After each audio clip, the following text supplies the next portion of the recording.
নমস্কার বন্ধুরা, আজকের রেসিপি হলো মশলাদার ম্যাগি। প্রথমে আমরা ম্যাগিটাকে বয়েল করে নেব এবং বয়েল হওয়ার পরে ওটাকে একটা বাটির মধ্যে তুলে নেব। তারপরে দিলাম সরষের তেল, তারপরে দিলাম পেঁয়াজ, তারপরে দেব আমরা রসুন।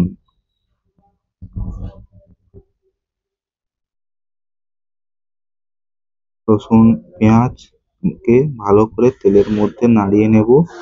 তারপরে দিলাম লঙ্কা গুঁড়ি, তারপরে দেব হলুদ গুঁড়ি, তারপরে দেব একটু স্বাদ অনুসারে নমক এবং একটু দেব ধনিয়া গুঁড়ি।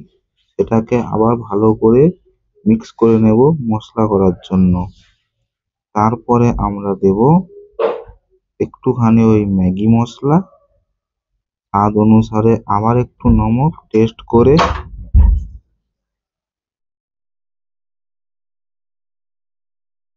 ওটাকে দুটোকে ভালোভাবে নাড়িয়ে নেব, ভালোভাবে মশলা করে নেব, টেস্ট করে নেব মশলাটার।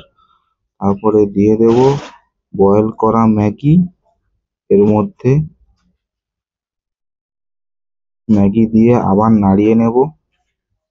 ব্যাস, হয়ে গেল আমাদের মশলাদার ম্যাগি। দারুন!